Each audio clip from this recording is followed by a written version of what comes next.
მეგობართა შორის უმოგებ არ ნესნო, საყვარელო და არა საყვარელო, მტერნო ჩემნო, რომელთათვისაც უნდა ვილოცო. ეს არის 100-ე გვერდი წიგნის ამისა. კითხვა 64 და პასუხი შემდეგ. კითხვა 64. იგავთა წიგნიდან ვინ ავიდა ცაში და ვინ ჩამოვიდა? ვინ შემოკრიბა ქარები უბეში? ვინ შემუსრა წყალი სამოსელში? ვინ იბყნა კიდენი მიწისა? რა არის სახელი მისი? იგავი 34. პასუხი მაქსიმესი. ვინაიდან დასაბამში ადამიანი შეიქმნა იმისათვის, რომ წადიერებითად ზიასულიყო თავისი მიზნისაკენ, შემდეგ კი მსგავსადვე მიზეზის შემდგომი ქმნილებებისაკენ ჩამოსულიყო, რომ კეთილსადნოდ განეჭრიდა ისინი ცოდნის მიერ და ზიაძღოლოდა მათივე შემოქმედის მიმართ, თუმცა არ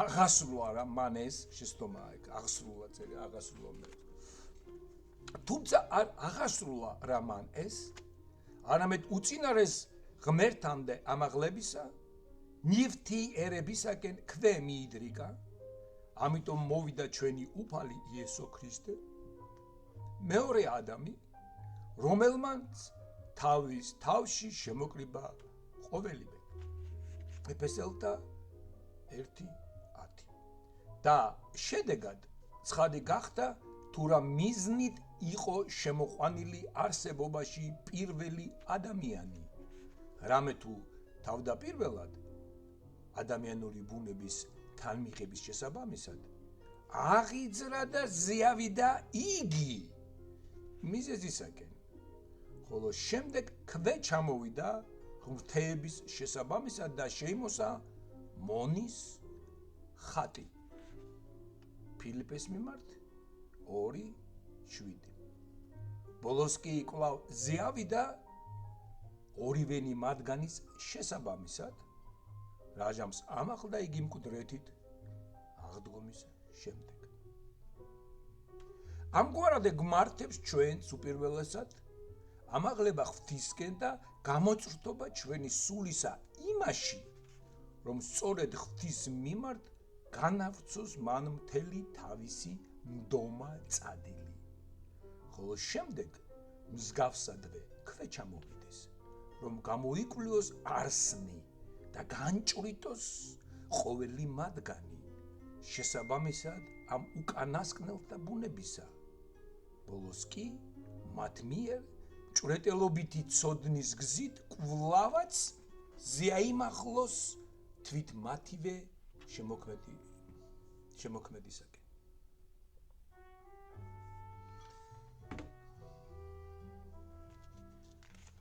სწორედ ამგვარი ვინმე შემოკრებს ქარებს უბეში ვინაიდან შემოკრებს იგი თავის გულის უბეში არს და სხვადასხვა სახის გვარწესებს სახეობრივად ქარებად სახელდებულებს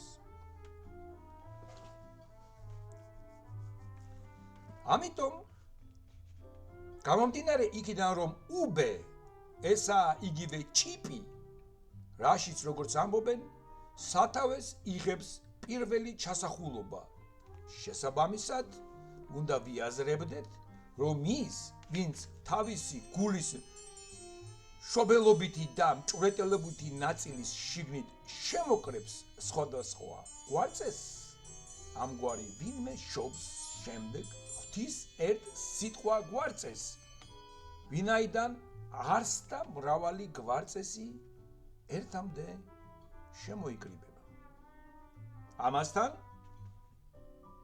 ხსენებული ადამიანი შემოსრავს კიდეც წყალს სამოსელში ხოლო წყალი როგორც მრავალგან აღმოაჩენ წმინდა წერილს ამის მთქმელად ესაა განსაცდელნი რომლებსაც იგი ივნებს საკუთარ სხეულში ან თუ აგრეთვე ფილოსოფიის ზნეობრივ ნაწილში და შემდეგ მათ როგორც უმოქმედოებს შემუსრავს და უკმეაქცევს. ხოლო იპყრობს იგი აგრეთვე მიწის კიდეებს. არ აძლევს რა ნებას სხეულის ბუნებისეულ ვნებებს, რომ უბუნურად ავლენდნენ თავს. ოკეი.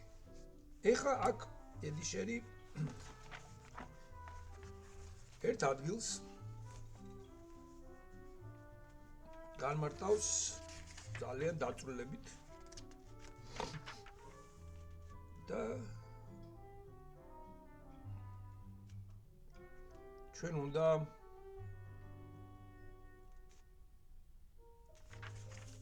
ამასაც წავიკითხოთ და ეს ძალიან მნიშვნელოვანი მომენტია, რომელიც მე რამდენი ხა დოგმატიკის რამდენი რაღაცები მაქვს წაკითხული და ხო და არ მინახავს და ნუ მაქსიმეს შესახებაც ასე შემდეგ და არ მინახავს რომ ვინმეს ეს საკითხი ასე დაენახოს, სწორად დაენახოს და აკაც ედიშერი გასაოცარ უნარს ამჟღავნებს თავისი განმჭვრეტელობით, როგორც თვითონ ამბობს. იქ სიტყვას რომ უნდა განჭვრიტო ადამიანი, ესე იგი სხეული როცა ამბობს რომ ქმნილება უნდა განჭვრიტო, ესე რაღაცა რედგენი უნდა გაუკეთო, აი რედგინულად უნდა დაინახო, აი განჭვრიტო მასში ღვთაებრივი ამ საწყისი, ლოგოსი, კვარწესი როგორც ედიშერი ამბობს. და შემდეგ აი ამ ჭვრეტელობით და აი ამ მრავალ ლოგოსებს რო განჭვრეტ, ამ მრავალი ლოგოსებით მიხვიდე ერთ ლოგოსამდე, რომელიც არის ზეღვთისა.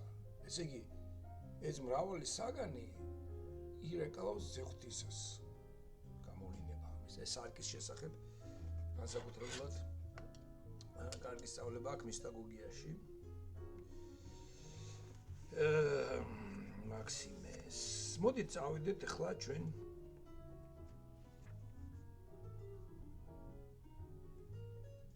ეს არის შენიშვნა 408. გვერდი 555 და ნუ საკმაოდ დიდია და ახლა წავიკითხავ ამას თქვენთან ერთად. რამე თუ თავდაპირველად ადამიანური ბუნების თანმიღების შესაბამისად აღიძრა და ავიდა იგი, ნუ სიტყვა ღვთისა, ზეღვთისა, მიზეზისკენ. შემდეგ ქვე ჩამოვიდა ღმრთების შესაბამისად და შეიმოსა მონის ხატი ფილიპელის ეპისტოლედან. ბოლოს კი კვლავ ზე ავიდა ორივე მათგანის შესაბამისად რაჟანს ამაღლდა მკვდრეთით აღდგომის შემდეგ. შემდეგ ბერძნული ტექსტი მოდის, ინგლისური ტექსტი მოდის და რუსული ტექსტი მოდის. და შემდეგ ედიშერი ამბობს. ეს არის ალბათ ყველაზე უფრო რთულად საწვდომი ადგილი წინამდებარე ნაშრომში. და ზოგადად წმინდა მაქსიმეს საღვთისმეტყველო სწავლებაში. ვერ დავითანხმები, რომ ეს არის ყველაზე რთული, მაგრამ ძალიან მნიშვნელოვანი. ძალიან მნიშვნელოვანი არის. რთული იმ გაგებით არის, რომ თვითონ ედიშერსაც აი ხა წავიკითხავთ, თქვენ ნახავთ როგორ გაუჭირდება იმ მარტივი რაღაცის გადმოცემა, რასაც მე გეტყვით, რომელიც ედიშერმა მხოლოდ ერთხელ თქვა თავის ლექციაში. აქაც რო ხედავ, რომ ედიშერს ამის გააზრება უჭირს, თუმცა მან ეს გაიაზრა და კვლავ გეუბნებით მე არ შემხვედრი არავინ. ხა მე კათოლიკს თუ მართლად გინდა დოგმატიკა კარგად ისწავლოთ და აი მართლა გაიგოთ დოგმატიკის ფილოსოფიური საფუძვლები და წიაღსვლებით და სრულად მაშინ უნდა იკითხოთ მეგობრებო. ნუ ალბათ იტალიური უნდა ისაუბროთ, კათოლიკების ნაწერები ინგლისურად შეიძლება აქვთ. სადაც ისინი ძალიან ღრმად და ბევრს იკვლევენ ამ თემებს. სადაც ისინი არ მისდევენ მხოლოდ ერთ შაბლონს, ან ბევრ შაბლონს, მე არ გეუბნებით რომ იმათ დოგმატიკა დაიჯეროთ. უბრალოდ ისინი ბევრ ამას მიგახვედრებენ, ოღონდ თქვენ უნდა იცოდეთ კარგად თქვენი მართლმადიდებლობა თუ გინდათ რომ იცოდეთ. იმიტომ რომ რამდენიც არ უნდა ვატრიალოთ რომის კათოლიციზმი, პრობლემას რომელსაც ჩვენ ვხედავთ მასში ეს არის პაპის როლი. და ნუ ერთადერთი ალბათ ეს არის პაპის როლი.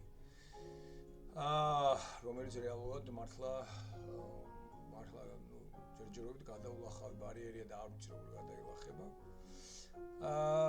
და მაგრამ ნუ სამწუხაროდ ჩვენც გვაქვს ჩვენი პრობლემები, ეს არის ბართლომეოსის თვით შეგნება და რუსეთის იმპერიული თვით შეგნება. ასე რომ ჩვენც გვაქვს ჩვენი მსგავსი პრობლემები, რაც შეეხება რომის პაპის პრიმატს და ასე შემდეგ.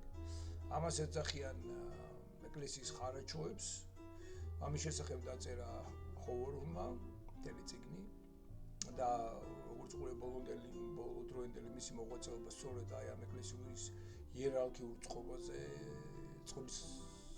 წყობას განიხილავს.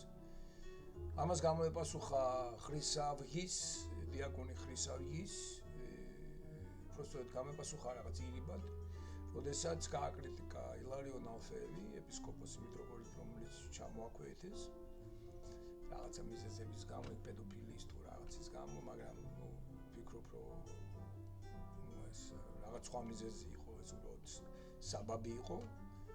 როდესაც ეს ხრისავგი წარმომადგენელი სოფლიო საპატრიარქოს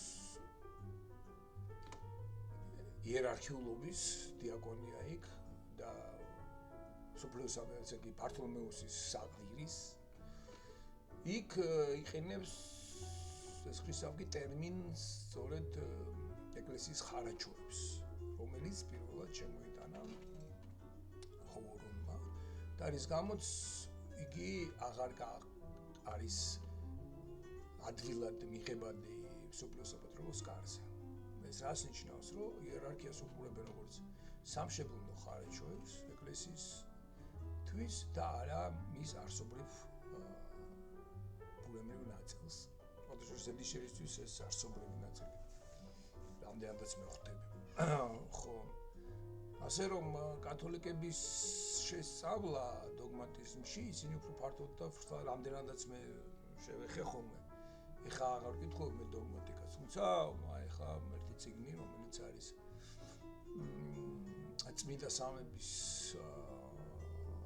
სამება და მისი მიმართება სამართალთან, როგორც ასეთთან, ესე იგი ეს არის სამართლის თეოლოგია, ვკითხულობ ეხლა სამართლის თეოლოგიის შესახებ საკმაოდ ინტენსიურად, რამდენადაც შემიძლია მე ინტენსიურად ვიკითხო.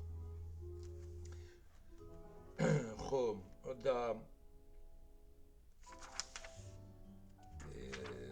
ეხლა მაგას ვკითხებ კათოლიკისას რა, მაგრამ მართლმადიდებლსაც ვკითხულობ გარშემო და რუსებისაც და ბერძნებისაც ვკითხულობ, ბერძნებიდან წიგნიც გამოვიწერებ. რუსულადაც ვიპოვე მთელი კრებული სამართლის თეოლოგიის შესახებ. და ნუ ნახოთ რაღაც იდეები ჩდება, მაგრამ არ ვიცი შეძლებ თუ არა მაგის დაწერას. მოგეთ წავიკითხოთ რას ამობს ედიშერი, რომ ეს ერთ-ერთი ყველაზე ძნელია. ძნელად გასაგებია, მეც ძალიან დიდი დრო დამჭირდა რომ ეს რაღაცნაირად გამეგო. დარწმუნებული არ ვიყავი სიმართლე გითხრათ ბოლომდე, იმიტომ რომ იმდენად მხოლოდ მე ვამბობდი ამას და მე ვფიქრობდი ამას, რომ ნუ ვეჭვობდი რომ რაღაცა ბოლომდე ვერ მიმყავს მეთქი, მაგრამ კვლევა არ ჩამიტარებია ამისი, იმიტომ რომ ნუ მაინც მეორად საკითხად მიმაჩნია ეს. ნუ აღარ მაინტერესებს იმდენად ეს დოგმატიკა, გაახანია უკვე. მაგრამ აი ედიშერის აი ამ სკოლიომ, ნუ მე გამემყარა თვითრწმენა, ესე იგი გამემყარა დაჯერება იმაში, რასაც ვარაუდობდი და ნუ კიდევ ერთხელ გამარჯვნა იმაში, რომ ედიშელი არა მხოლოდ ლოკალური დონის მოაზროვნეა ჩვენთვის ქართველებისთვის, არამედ ვფიქრობ ის ძალიან დიდი ვინმეა. პროგრამად გავაგრძელოთ, თუმცა აი აქ ვერდიშერი წვალობს და მე წაგიკითხოთ მის ტექსტს და ნახავთ, რომ რამდენად უჭირს თვითონ ედიშერმა გადმოსცეს ის მარტივი რაღაცა, რომელსაც მე მარტივად გადმოგცემთ თქვენ. ეს არის ალბათ ყველაზე რთული საწვდომი ადგილი წინამდებარე ნაშრომში და ზოგადად წმინდა მაქსიმეს საღვთისმეტყველოს სწავლებაში. შესაბამისად, არაა გასაკვირი, რომ ინგლისურ-რუსულ თარგმანებში მას არ ახლავს რაიმე არსებითი კომენტარი. უფრო კონკრეტულად, ინგლისურში სახეზეა მხოლოდ თარგმანი კომენტარის გარეშე, რუსულში კი მოცემულია ასეთი განმარტება. ღირსი მაქსიმე, როგორც ჩანს, ამბობს, რომ ადამიანური ბუნება განკაცებისას შეერთებულ იქნა მისი არსებობის მიზეზთან, ღმერთთან, ანუ სხვაგანად დაწინაურდა წინ წავიდა ღვთისკენ. ამ მომენტს ის მაქსიმე განასხვავებს მომდევნოსგან, რაც ეხება თვით ხორჩეს სხმული ღმერთის კენოზის დაცარიელებას. ნუ ეს არაფრის თქვენი რაღაცაა. ხო. ერთი მხრივ აბსოლუტურად გაუგებრობა. ერთი მხრივ, უკვე ედიშერი აგზელს. ერთი მხრივ აბსოლუტური გაუგებრობა, რაც აღნიშნულ რუსულ სკოლიოს ახლავს და მეორე მხრივ თავად წმინდა მაქსიმეს ზემორეს სწავლების რთულად საწვდომობა სავსებით იფანტება მაცხოვრის კაცობრივი ბუნების განხრტობის შესახებ საეკლესიო მოძღვრების შუქზე, რაც მოკლედ ასე გამოიტყვის. ახლა იწყებს. ნახეთ როგორ უჭირს ახლა ამის გამოცემა. როდესაც ძე ღმერთმა ჰიპოსტასურად შეუერთდა თავის საღვთო ბუნებას კაცობრივი ბუნება, ანუ როდესაც ძე ღმერთი დაუსაბამოდ და მარადიულად მქონე საღვთო ბუნებისა, ჰიპოსტასად გაუხვდა მისგან მიღებულ ადამიანურ ბუნებას. მან ასევე განიკუთვნა კაცობრივნი, როგორც მარადიულად განიკუთვნებს საღვთოს. ეს ნიშნავს, რომ ყველა კაცობრივი აღძრულობა მაცხოვრის კაცობრივი ბუნებისა იმოქმედება თავად მაცხოვრის ჰიპოსტასის მიერ, ასევე როგორც მარადიულად იმოქმედება იმავე ჰიპოსტასის მიერ საღვთო ბუნების ყველა მოქმედება. შესაბამისად, განკაცებული ძე ღმერთი, რა თქმა უნდა, თვითვე მოქმედებს ერთი მხრივ კაცობრივს, თავისი სრული კაცობრივი ბუნების შესაბამისად, მეორე მხრივ კი საღვთოს, თავისი სრული საღვთო ბუნების შესაბამისად. აღნიშნული დებულების საფუძველზე დავუკვირდეთ განკაცების საიდუმლოს, როდესაც ორი ბუნება ყოვლად განუყოფლად და ყოვლად შეურევლნად, ანუ უმწვერვალესად შეერთდა ერთ ჰიპოსტასში. რა ხდება ამ შეერთებისთანავე? ხდება ის, რომ ყისვე განიღრმთობა ის კაცობრივი ბუნება მაცხოვრისა, რაც ჩაისახა ყოვლად წმინდა მარიამის წიაღში. თუმცა ესაა მხოლოდ და მხოლოდ ღირსებითი განღრმთობა, ანუ მაცხოვრის კაცობრივი ბუნების ყოვლად სრული აღლსება გამდიდრდება ღმრთეებითი ღირსებებით, ყოვლად სრული საღვთო ცოდნით, ყოვლად სრული საღვთო შემძლეობით, ყოვლად სრული საღვთო ცხოველმყოფელობით, ყოვლად სრული საღვთო მეუფებით, რაც არანაირად არ უკავშირდება ბუნებისეულ თვისებებს. ანუ მაცხოვრის კაცობრივი ბუნება მიუხედავად მისი უმწვერვალესი და ყოვლად სრული ღირსებითი განღრმთობისა, კვლავაც ნებსით ბუნებითად ყოვლითუთ ჩვენაირია, ანუ ნებსით კვლავაც ბუნებითად საზრდოს საჭიროებელია, დაღლადია, ბიოლოგიურად ხრწნადია, ანუ გამონადენთა მქონეა, ვნებელობითია, მოკვდავია, ძილს დაქვემდებარებულია და ასე შემდეგ. აღნიშნული ყოვლადწლული ღირსებითი განხრობა მაცხოვრის კაცობრივ ბუნებას შექმნითვე აქვს. ვინაიდან შექმნითვე შეერთებულია იგი მაცხოვრის ღმრთეებასთან ერთ ჰიპოსტაზში. ანუ მაცხოვრის კაცობრივი ბუნება შექმნილია ღმრთეებასთან ერთ ჰიპოსტაზურ შეერთებულობაში. შესაბამისად, პირველ შექმნითვე განხრობილობა მაცხოვრის კაცობრივი ბუნებისა წმინდა მაქსიმეს მიერ გამოითქმის როგორც მაცხოვრის კაცობრივი ზეასვლა ღმრთეებისკენ. გამომდინარე იქიდან, რომ როგორც აღნიშნავდით, მაცხოვარი მისგან მიღებული კაცობრივი ბუნების ყოველგვარ მოქმედებას ისევე განუკუთვნებს თავის ჰიპოსტაზს, როგორც საღვთო ბუნებისას. მაშასადამე განიკუთვნებს რა მაცხოვრის კაცობრივი ბუნება საღვთო ღირსებებით ყოვლადსრულ აღსებულობას ღმრთეებასთან შეერთებითვე.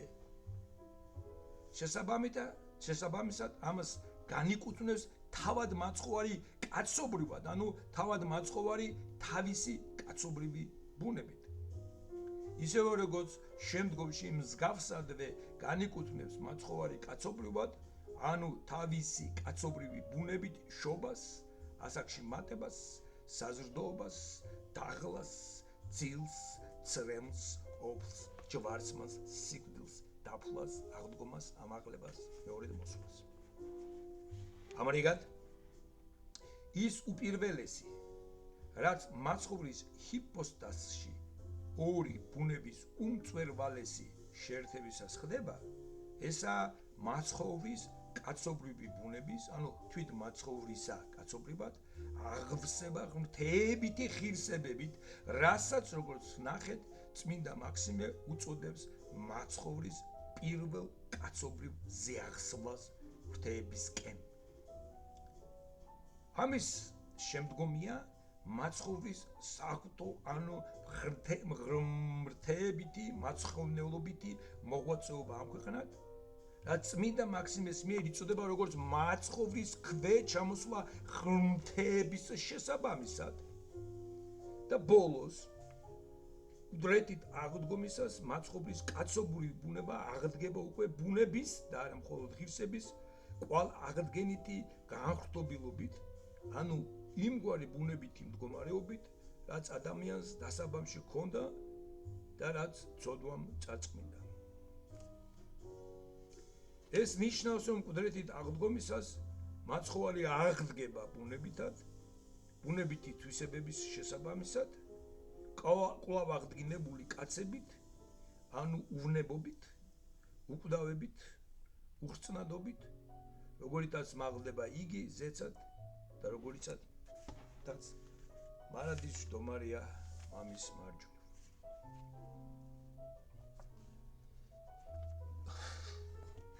აქ იმდენი ედიშერი ცდილობს რომ განმოსცეს რაღაცები, მაგრამ იმის გამო რომ წერისას თავად აზროვნებს ბევრი ტერმინი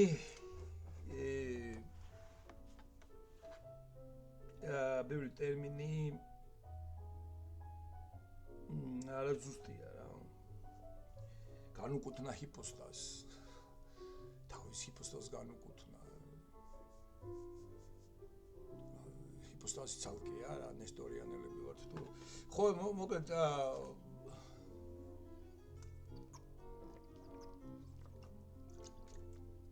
განიკუთვნა თავის ჰიპოსტაზში შეიძლება თქვა რა ვიცი რაღაც ეგრე მოკლედ დავა შეიძლება აქ, მაგრამ ეს დავა იქნება გაჩმახება რა. ესე იგი გამოკიდება სიტყვა. უბრალოდ ედიშერი ცდილობს რომ მაქსიმალურად დაგძაბოს ყურადღება მოგვაკრებინოს და გაგოგებინოს ერთი ფაქტით და რაღაცა მომენტში მე აქ ედიშერს არ ვეთანხმები. თუმცა ძირითადად რასაც ამოს აბსოლუტურად სწორია. მოგეთ რა ხდება მეგობრებო და ჰიპოსტაზმა მიიღო თუ არა, ესე იგი ჩასახვეში, ჩაისახა თუ არა იესოს დნმ. გამოისახა თუ არა დნმ რა ადამიანის, რომელიც შექმნა ვაკეთი შეუწოდებს. ესე იგი სულიწმინდა აი საკეთ თემა ხდება სულიწმინდა როგორ მიუდგა, სულიწმინდა თვითონ პიროვნულად თუ სულიწმინდის ენერგიით, ხო? მე ეს დაზუსტებას მოითხოვს ეს ტერმინები ესეც. პრობლემა აი სულიწმინდით მიუდგა, ასე თვითონ სულიწმინდით უნდა სულიწმინდა დაბადებულიყო და არა იესო, ხო? ამის შესახებ მაგალითად წერს ბერნის მართლმადიდებელი ხა თანამედროვეობაში ერთ-ერთი ყველაზე გამოჩენილი თეოლოგი მართლმადიდებელი თეოლოგი და იგი ამ საკითხზე წერს, ესე იგი ჩვენო ცოტა ისე გამოგდის რომ მართლმადიდებლებს რომ აზრი არ აქვს, ვინ გაკაცებულა, მამაც შეიძლება გაკაცებულიყო, ძეც შეიძლება გაკაცებულიყო, სულიწმინდას შეიძლება გაკაცებულიყო და ეგრე არ არისო. ხო, გაკაცება ხო ძე უნდა გაკაცებულიყო, უნდა ძეს გაკაცება იდო საფრთხო განზრახვაში. უნდა არ უნდა მეხმარა სიტყვა, უნდა ნიშნავს რომ ის მოვალეა, არაფრის მოვალე არაფერი და ღმერთი არ არის. ხო და მოგეთ ეს ისეთი საკითხია, რომელიც საკითხიც საკმაოდ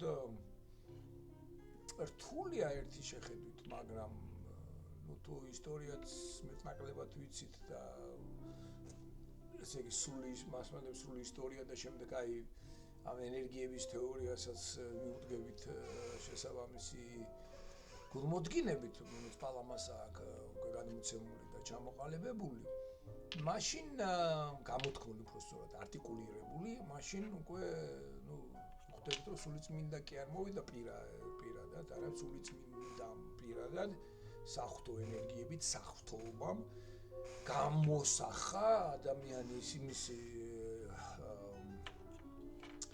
ღვთისმშობლის უბეში, გამოსახა წიაღში, გამოსახა დნმ იესოსი. და ეს ადამიანური დნმ ასე ვთქვათ, უკვე იყო ის დნმ, რომელიც აი ჩვენი დაცემული ბუნების არის. მაგრამ ახლა ცოტა ურევ ხა მე, მაგრამ მოკლედ ეს დნმ კი არ გამოსახა, გამოისახა უკვე იესოს ნებით. ის რაც ღვთისმშობელში გამოისახა, ის შემდეგ ხდება დნმ. უბრალოდ ჯერ ისახება, იბადება რაღაცნაირი ენერგიულობით იბადება ადამიანური ბუნება, ეს პირველი შექმნა არის ადამიანური ბუნების, ისეთივე როგორც ადამის დედი შეაქცორად იყენებს შექმნას. და ის როდესაც შეიქმნა ეს ადამიანური ბუნება, აი ეს იმ მდგომარეობაში იქნება ჯერ სანამ დნმ-ში გამოის მარადეული აქტი ამიტომ. დნმ-მა დაისახება ღვთისმშობლის წიაღში. ის მანამდე პირდაპირ განახლდა. აი ეს არის პირველი ზეახსო. პირდაპირ განახლდა ღირსებითად რო იძახის ახლა ეს ღირსებითად ეს ზედმეტია ეს. ღირსები აფრს ანიშნავს ღირსებითად და ღირსება მიცა, მაგრამ პრაქტიკაში არ მიცა და იესო ვალდებული იყო რომ ეს გაევლო, ესე გამოსდის. არ გამოსდის, ცოტა დაუნესტორიანება ახლა. ედიშება თავის დაუნებულად. ჩემი აზრით. მოგონ ბრძავლოს აბსოლუტურად სწორი სწავლება გამოსცა. უბრალოდ მაგრამ შეელობისა ზოგჯერ გადადიხარ, გადმოდიხარ, სხვანაირად არ გამოდის ხა რა. უშვებში, აი როგორც ეგ მე უნდა ვახსენე, ხო, უნდა ვახსენე ეს იმისათვის რომ ქართულში გვაქვს უნდა, ბერძნულში გვაქვს უნდა, რუსულში გვაქვს должен, პრეპი ბერძნულად, მაგრამ ინგლისურ და დანარჩენ ევროპულ ენებში არის უნდას ბევრი ვარიანტი. You can, you should, you would, ბევრი ვარიანტი, ნუ კარგი იქნებოდა რომ, შეიძლებოდა რომ, ნეტავ რომ, სასარგებლო იქნებოდა რომ, რაღაც ესეთი რა, აჯობებდა რომ მოჭო ყველა ამ შემთხვევაში ხომ უნდა გაგეკეთებინა ეს, მაგრამ ეს უნდა გაგეკეთებინა ჟღერსო must ჩვენ ვალდებული ხავი და გაგეკეთებინა. მასიანაში უნდა გაგეკეთებინა შეგვენიშნავდეს რომ აი კარგი იქნებოდა რომ გაგეკეთებინა. და ჩვენ ერთ სიტყვაში არ აქვს, ამიტომ ერთ სიტყვაში არ აქვს, აი კარგი იქნებოდა რომ აჯობებდა რომ ჯერ არის რომ მოგეთ რა რადგან ამიტომ სიმოკლის გამო მარტო უნდას ვიყენებ, მაგრამ ეს ნიშნავს ჩემი პოზიციის გააბსოლუტური უნდა გაგეკეთებინა ეს ცოტა ცუდად მოხერხებს. ამიტომ აი უნდა იქ არ უნდა მეხმარიცე გამოვიდა რომ უნდა გაეკეთებინა და ეს უნდა ესე იგი რაღაცა ავალდებულებს იესოს. ზეღთვისაც არაფერი მას ავალდებულებს. ეს ყოველ თასვებს გააკეთა, მას ხო ესეთი შეცდომები უზუსტობები უფრო სწორად, თუ შეცდომა უზუსტობას ნიშნავს, ხო? ყველას ექნება, ყველა თეოლოგს ექნება შანსი არ არის, განსაკუთრებით როცა რთულ საკითხზე ლაპარაკობენ. ზოგჯერ შენ ენას აგებ ბევრი შეცდომებია, მაგრამ ენას ისე აგებ, რომ საბოლოო ჯამში მოხდეს გაგება. ამდენ თვითონ ის ენა შეიძლება არ იყოს ზუსტი, მაგრამ მიგიყვანოს გაგებამდე რა. როგორც პოეზიაში ხო, ესე იგი შეიძლება პოეზიაში დოგმატურად ხო არ იღებ პოეზიის ტექსტი რა. თვარე მელაპარაკება, ზეთვალებს მიხელს, დედამიწა მაკარონს ხარშავს, დღე არის ჩუმი და მდუმარე რაღაცა წოიწახი რა, ყირანად არის მდუმარე, ამ ზერას ლაპარაკება, მაგრამ ეს ყველაფერი უზუსტობა, მაგრამ ბოლო რაღაცა განცდა უნდა დაგანახოს, რომ შენ რაღაცის მოლოდინში ხარ თქვა რა. და ესე მაგალითად ჰაიდეგერის ბოლო ლექციები მასეთი სტილის იყო. რომ მას უნდა და რაღაც გაგება გამოეწვია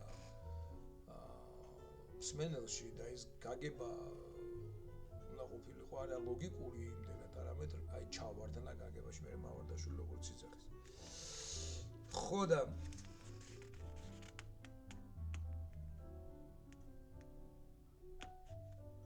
ესე იგი როგორია, ესე იგი როდესაც შეერთდა თუ არა, ესე იგი განკაცდა თუ არა, აი იდეა გამოისახა თუ არა და მიიღო თუ არა ადამიანის ბუნება, ის ადამიანის ბუნება იყო უკვე განახრთო. ეს ისეთი უნდა ყოფილიყო, როგორიც ადამი კი არა, აქ ადამიანს მდგომარეობაში კი არ დააბრუნა, არამედ ადამი არ იყო განხრთობილი.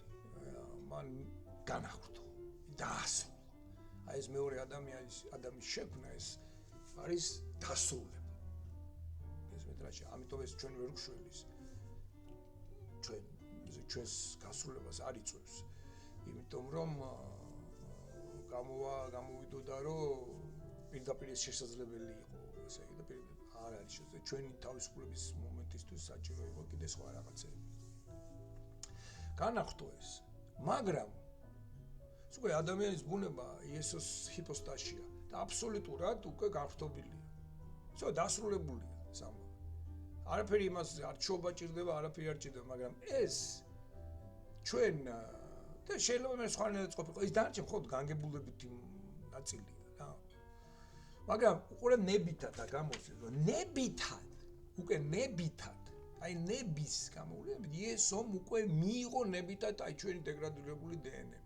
რომელთა ჩვენ ავადმყოფობები გადმოგვეცემა, რომელთა ჩვენი მოღრეცილი ცხვირი ჩემი, მელოტი რო გავმელოტდი, და უამრავი ჩემი ნაკლი, ჩემი კარგი თვისება, ესე რომ ჭაღარავდები და შულოში ეს ყველაფერი ხრწნადობა, ასე ვთქვათ.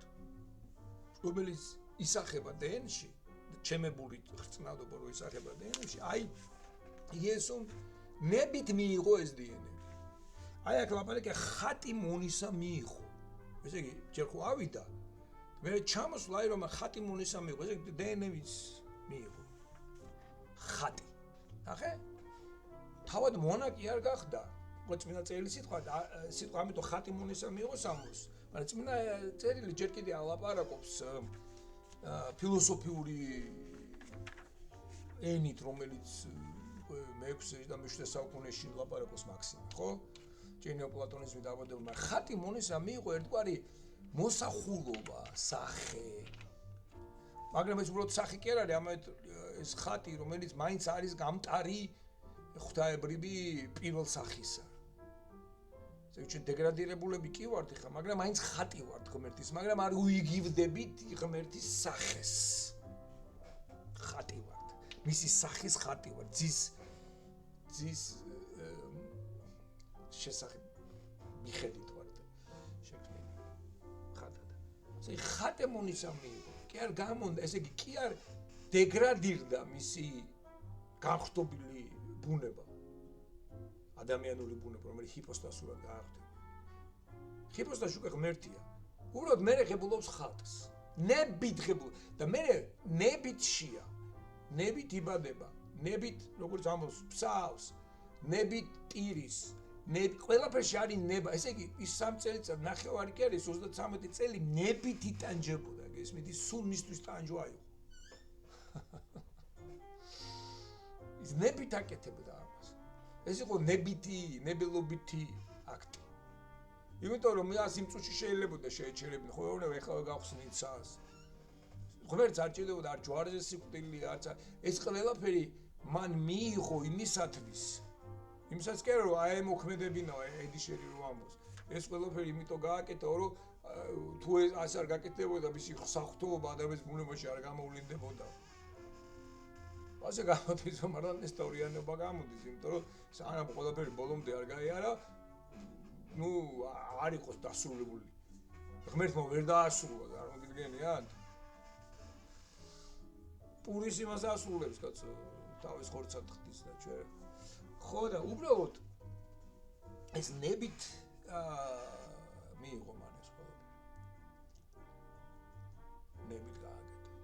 ესე იგი, ჩვენ რომ მე რომ ვამბობდი ხოლმე რა, ეხლა ორჯერ იტანჯა, ერთი გავყარე მაგისთანა ტანჯოს, ეხლა რომ მე რომ იმაში მივედი, რა ქვია, იქიმთან რომ მივედი და ის ოპერაცია გავიკეთე, იქ მე რაც მათკინეს იბერის დარტყმას ნაკლები ტკივილი არ იყო. ოსმოდი პირველ ნაკლები არ იყო. ესეთ ტკივილს ბევრი გავდივარ, ზოგადად ტყვია რო ხდებოდა რაღაც ხა ერთი რაღაცა აბიჯი მთელი ადამიანების ტკივილს ხო ვერ გამოისყიდით და მაგრამ წარმოიდგინეთ რომ ყოველ წამს და ყოველ აი ნებისმიერი მოლეკულა მაშინ რომ იხწნება და იშლება ისიც კი ნებითი აქტი ხო გადაიღება ხო ესე იგი იმიტომ ამბობს რომ ადამი ქრისტემ საღვთო სრულყოფილების ტანჯვით იტანჯა აი არც ერთ ადამიანს არ შეულებრე იტანჯოს იმიტომ რომ ტანჯვის ტკივილიც კი საღვთო იყო რა იმიტომაც აავსო ყველაფერი ხო იმიტომ ჩვენ ამას ვერ გავაკეთებთ ხო და ამას გავაკეთებთ მე ეტაპურად დროში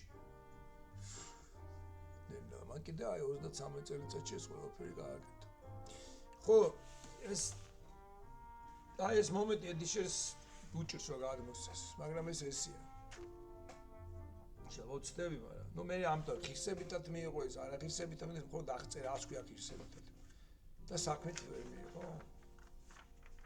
ესე იგი, კაცო, წმინდა მამების იმეებში გვაქვს, რომ მუცლიდან ლაპარაკობს ბავშვი და იგერი თვითონ სახარებაში გვაქვს, რომ სიხარული ჩეხდა პატარა ბავშვი ელისაბედის მუცელში. დავით გარეჯელის და იმაში რომ ბავშვმა იქიდან დაელაპარაკა მუცლიდან და რაღაცა და იესოს ეს არ შეეძლო სანამ ჯვარზე არ დაეცნებოდა. ხო არა, რა თქმა უნდა, მაგაზე არც ლაპარაკობს, ამას არც უშვებს ეგეთ რაღაცას. უბრალოდ იმისათვის რომ აღწეროს ეს გაგება, რაც მაქსიმე გეუბნება რომ ყველაფერი ნებით ხდება და აი ისეთ რაშია საქმე. სამომავლო ჯამში მეგობრებო, ეს იპოსტასური შეერთება იქნება თუ ნებელობა იქნება, ნება რა არის და ეს ჯერ კიდე დავის საგანია იმაში. ესე იგი მაქსიმეს ეს პრობლემა ნების შესახებ პრობლემატურია. თქვენ თუ სემინარის სტუდენტები ხართ რაღაცა შეგიძლიათ ეს გამოვა მაქსიმეს და ბოლო ნება რას ნიშნავს. და კვლევა იწყება ძირითადად არისტოტელედან. რას ნიშნავს არისტოტელეს და ვულისი, რას ნიშნავს ნება, რას ნიშნავს ავტექსოსიო, რას ნიშნავს პროერესი, რა კავშირია პროერესა და ვულისის შორის. ეს ძალიან ისეთი საკითხები მე როგორ მოდის ეს პლატონიკოსებს და სიტყვა და როგორ მოდის მაქსიმეს და რასიც ნიშნავს სიტყვა თელისი, თელიმა, თელისი და თელიმა რა ქართულში ნება და ნებელობა ან ხო ნება და ნებელობა თელისი, თელო ნებავს არის თუ მინდა არის აი ვერზულში არის თელო მინდა ჩამო მინდა ესე იგი თელისი ბერძნების ნდომობას ეს ვულისი ნიშნავს ვული ნიშნავს გაზრახვას კაც ესე იგი გამოსიტყვებულ, მოაზრებულ ნებას, იმიტომ რომ ნახე მე მინდა, ხო, θέλω. მინდა, ეს არნიშნავს რომ მე გააზრებული მაქვს. მე პროსტო მინდა, რა თუ გავიაზრე და მე რა იყო ვულისია. ეს ეტაპები ძალიან დევს, რომელს გულისხმობს მაქსიმე რო ამოსვლი გნომიკური ნება, ჯერჩინებითი ნება. არა აქ ქრისტეს, ესე იგი არჩევითი ნება, არა აქ. არ ჭირდება რა იფიქროს. მაგრამ ვულისი რატო? ვულისი აქ, იმიტომ რომ ფიქრობს და მისი ნება ეგეთია, მაგრამ ფიქრობს მისი ნება ეგეთია, მაგრამ კი არ ირჩევს. კი არ ყოლყმანობს, კი არ დიალოგობს თავის თავში. ჩვენ დიალოგი მიდმოგონება ქვია ქართულად, ხო? მიდმოგონება ზიანია, არებერცო. მიდმოგონება, ესე იგი გონება აქეთ, გონება იქით, გონება აქეთ, გონება იქით. ეს არის აზროვნება. აზრი მე გაჩნდა სპარსული სიტყვა თუ. თორე წინააღმდეგობის პერიოდში მე-13 საუკუნემდე აზრი არ იყო, ხაზრი მე რა მოვიდა. სპარსელებიდან შემოვიდა ფიქრი და აზრი. რაღაც გულისხმა, გულის რაღაცები გქონდა. ხო, დიანია რა გვაქვს ქართულში, დიანია ნიშნავს მიდმოგონებას პეტრიცთან. მიმო, დია ნიშნავს მიმო რა. დიანია გამჭო წია გონებას. მოგეთ ხო და აზრი ხო არის ხო აზრი არის რაღაც აზრი ხო აზროვნება არის იგი აზრზე აზრო დიანეზე ერთი აზრი მეორე აზრი ან აზრი რა არის და ამას რა თვალიერებ ხო და ეს არის უკვე აზროვნება აზროვნება ნიშნავს აზრმქონებლობა ხო აზრი გაქვს მაგრამ ამ აზრს მიმოიხილავ რა ერთია რომ აზრია მაგრამ რაღაცას ის აზრი აქვს აი ეს არის დიანია რა რომ ამ აზრზე ფიქრობს ხო ნუ ქართულად ეგრე გამოდის ხო და აქ მაქსიმესთან ეს ნება რა არის აი ნებელობითად რო ამბობს აქ მაგნებონები გამწროებს ნეფსით კლავაც ბუნებითად საზდო საჭიროებელია ნეფსით კლავად ანუ ნეფსით კლავად ნეფსით ესე იგი თავისი ნებით არის საჭირო აქ სწორად ამბობს ხო მაგრამ საბოლოოში ნება რა არის ხო და საქმეც იმაშია რომ იესომ ესე იგი ნეფსით ესე იგი ამ შემთხვევაში გულისხმობს რომ ადამიანის ბუნებითი ნება მაინც საჭიროებს ამ ყველაფერს ესე იგი ტუალეტში გასვლას და ეგეთ რაღაცას ესე ნება მისი ბუნების ნება მისი აი ეს ნებაც ხო განხტობილია აი ესოსთან და რატო უნდა ამ ნებას ეს ცუდი რაღაცები იმიტომ რომ საერთო ნება ეუბნება მაგნებას რომ ჩემი ნება არის რომ შენ ეს მიიღო აი როგორც გესამანდეს ბაღში დაჯვას ზარდება ეს ძალიან რთული საკითხია მაგრამ საქმე ზუსტად იმაში დგას რომ მთელი ცხოვრება იესოსი იყო ნებისით და ყოველწამიერი ნებითი ყოველ წამის მიასებნებითი აღება და ხრწნილებისა და ხრწნილების ტარება. ჩვენ გვეზიზღება ხოლმე ჩვენი თავი რომ ტუალეტში რო ვართ არა რაღაცა და იგი ბანთხელებს და ეს მე დავამატე იესოსთვის როგორი იქნებოდა ამ ყველაფრის გაკეთება და რამხელა სიყვარული უნდა ყოფილიყო ადამიანის აი თუნდაც აი ასეთი დასავლელი ადამიანის ნუ ეგ არ გიქვით ალბათ რომ ხა დედებს ან ბებიებს განსაკუთრებით თავიანთი შული რომ არის ჩასული და ჩაოხრებული ლამის მამ ჩაოხრებულ და ჩასულ მაინც კოციან ეხუტებიან და სულ არ ეზიზღებათ მისი ეს იმიტომ რომ სიყვარული ჭარბობს ამას ყველაფერს ხო და აი ეს მომენტი დაემახსოვრეთ რომ ედიშერის გარდა მე კაცი არ შეხვედრია რომ ახლოს მაინც მისულიყოს აი ამ თემასთან რასაც ქვია აქ კიდე არის აი მაგალითად აქ კიდე ერთი მომენტია რასაც ედიშერი ვთქვათ ვერც უulis მაგრამ ძალიან მნიშვნელოვანი მომენტი ყურე სწორედ ამგვარ ვინმე შემოკრევს ავიდა ჩავიდა გავიდა რომ ამ ხუცად ამგვარ ვინმე შემოკრევს ქარებს უბეში ვინაიდან შემოკრევს იგი თავის გულის უბეში არს და სხვა სახის კვარცესებს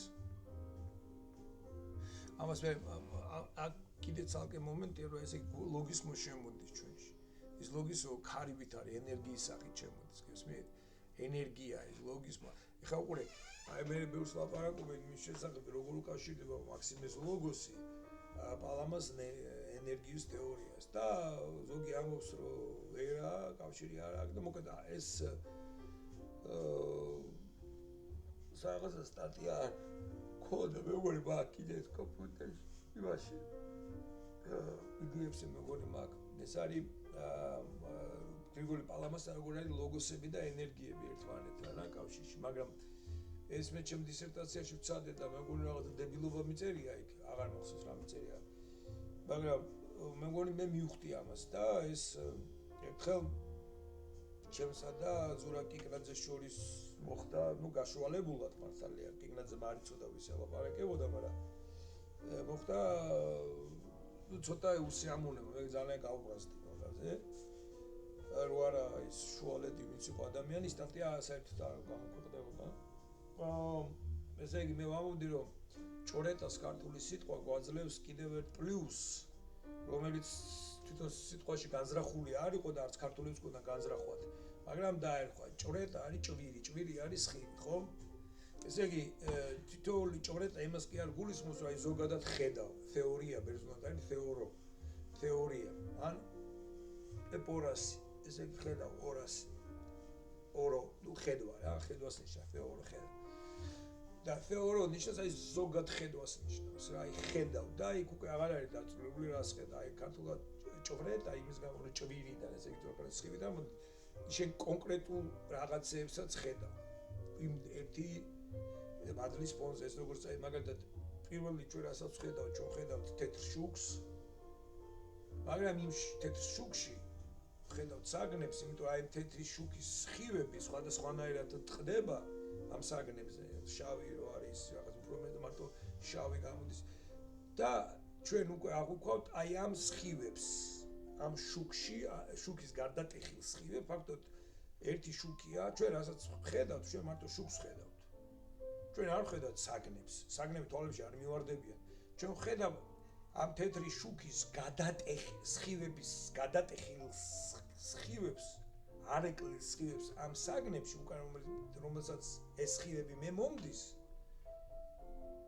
და მე ხედავ საგნებს ესე იგი მე ნათელში ვხედავ ნათელს ეს ნათელი შეიძლება იყოს სხვადასხვა ფერით უთვალავი ფერით ეს უთვალავი ფერი არის უთვალავი საგნები და ამას როცა მე ვხედავ ხო შუქში ვხედავ შუქს აი ესევე არის საღვთო ჭორეტაც მეთქი ასე ჭვირი ნიშნავს რომ ჩვენ კონკრეტულად საღვთო ნებებს ვხედავთ აი ჩვენთან მოდის საღვთო ლოგოსები უკვე რაღაც დატვირთული რაღაც უაზრო ნათელი კი არ მოდის მაგრამ საზრისებ დატვირთებული რაღაცა კვანტები კვანტური დაბომბვა ხდება ჩვენ ესე იგი ნაწილაკებით მოდის ის დაუღურითვისებაც აქვს და ნაწილაკებისთვისებაც აქვს ხო ფიზიკაში ვისწავლე კვანტების ამბავი ხო და აი ესე მოდის ჩვენთან და მე ჭვირი მეთქი და ეს რა სისულელეა ეხლა აიცოდა მან ხო არ იცოდა და მეწყიდა მაგრამ იმას ეხლა ჩემზე არ მithქოს ფილოლოგიურად შეასწორა და აქაც ეს არის და აგვირით ის კვანტი ესე იგი ლოგოსის კვანტი გვარწესის მოდის როგორც ქარი ესე იგი მოდის ქარ სადაც უნდა ის გუბერავს ხო მაშინ რომ მესამე თავში იონის ხო და ის მოდის მაგრამ ის ენერგიულია ამიტომ მაგალითად ამას მე სტანიალოე როდესაც მაკარი ეგვიპტე მაგრამ უფრო ადრე იყო ვიდრე მაქსიმე ამას უწოდებს ლოგისმოებს აი აქ ლოგისმოების ცოტა ისი აქ ერთ ადგილას ლოგისმო ეს ჯერ ლოგოსი კი არ არის ლოგისმო ის ლოგოსად უნდა აი შენ უნდა დაბადო შენში ეს ლოგოსად აი აქ მაგის შესახება წერო გულში გამოისახება და იბადება მე გულში თითოეულ გულში იბადება იესო ქრისტე ისე როგორც მარიამის გულში დაიბადა იესო ქრისტე ხო ამის შემდეგ იმაში ამოს შემოკვდა შობს შემდეგ ღვთის შობსო პირდაპირ ამას შობს როგორც იგი ამდენი ლოგისმოებით ის ლოგისმოები გამყარდებიან და გახდებიან ქრისტეს უკვე აი ესეთი მატერიალური ტანი რა აი ენერგია როგორ გადადის ბატერიაში ეს უყუროთ ლამაზადაა გაკეთებული სხვადასხვა ეს გულასბერიძეს აქვს მე გაკეთებული როცა ყვა იმაზე ლაპარაკობს კვარტს და იმაზე ცეცხლს სწორედ ამგვარ ვინმე შემოკლებს ქარებს უბეში ვინაიდან შემოკლებს დავის გულის უბეში არს და სხვადასხვა სახის გვარწესეს სახეობრივად ქარებად სახელდება აი ნახეთ სახეობრივად არის აქ და არა ანაგოგიურად. აი მე ანაგოგიურზე წინა იმაში ხო ვილაპარაკე, რას ნიშნავს ანაგოგია მაქსიმესთვის ეს თეორგიული წიაღს, ესე კითხვა მისთვის უკვე თეორგიული, ესე იგი რიტუალური, ლიტურგიული აქტია. ეს მე მაშინ აი მაგალითად მე რომ ჩემი წიგნის პირველ თავში მესამე თავში რომ აქ აღწერილი ჰარვარდის კვლევა, იქ მისტიკური ჭვრეტები სწორედ კითხვის საშუალებით ხდება. ესე რაღაცა ტექსტი აქვს და ის ტექსტს ისე კითხულობენ, რომ ბოლოს მისტიკური ჭვრეტები ეწყებათ. ესე იგი თვითონ კითხვის და პროსოხი, აი ლიტურგიის პროსოხში სმენითი პროსოხი გვაქვს, ხო? ესე იგი ყურადღება. მოხედეს რო ვიძახით რა, ნიშნავს ყურადღებით. Let us be attentive ინგლისურად. ხო და внимать. მიიღება რუსულად. ვომნემ ეგრე. ხო და აი ეს ყურადღების მოკრება და გონების, ასე ვთქვათ, კონტროლია ლიტურგიაში ესე ხდება. აქ კიდე ეს ხდება მისთვის ანალოგია, ესე ზეაყვანა არის, ესე იგი აყვანა იმ ლოგოსთან. მაგრამ ამ შემთხვევაში ქარი უბრალოდ სახეობრივია. აი როგორც იქ ხატი მიიღო, ესე იგი სახე უფლისა მიიღო, სახე მონისა მიიღო. მონა კი არ გახდა. სახე მიიღო მონის. თორე რა მონა უკვე გაღმერთებულია. მაგრამ სახე მიიღო მონის. ესე მოჩვენებითად კი არ მიიღო მართალია, მაგრამ უბრალოდ უკვე გაღმერთებული, მაგრამ ნებითად ღებულობს. ეხლა ამას აი როგორ უნდა გამოეცათ ეხლა მაშინდელი ტერმინოლოგია სხვანაირად და აქაც კიდე არის სახეობრივად, ხო? ესე იგი ეს არ არის ანალოგიური, ესე იგი ამ ქარის ჭვრეტით ჩვენ კი ვერ ავალთ, ესე იგი რიტუალური მომენტი კი არ არის, ეს უკვე სწორედაც გონებრივი, ესე თქვი რაღაცა ტროპის ეძახიან ამას. ესე იგი სახეობრივია, ესე იგი განსხვავება ანალოგიასა და სახეობრივობას შორის. მაქსიმეს ანალოგია არ არის სახეობრიობა ან ასე ვძახით იმას ალეგორიულობა. არამედ ალეგორია და სახეობრიობა რაღაც შეჯგუფები იყოს, მაგრამ ანალოგია აბსოლუტურად ძალიან სხვაა. ანალოგია სწორედაც რომ ერთგვარი თეორგიული, ესე იგი იერორგიული, ლიტურგიული, რიტუალური საქმიანობაა და მოქმედებაა. ეს უკვე უფრო სახეობრივად ბევრ ამის შეკრეს, ესე იგი სახეობრივი ეს არ არის ისე რა ეს ქარი ჩვენ ვერ ვიტყვით რომ ხა ქარი შეიძლება რაღაც ქარი უკროვდეს იქ რაღაც ესეთი არ არის ესე არ უბრალოდ ესე გაიგებო რა გეუბნები და სახეობრივად არის ეს და რა ანალოგიურად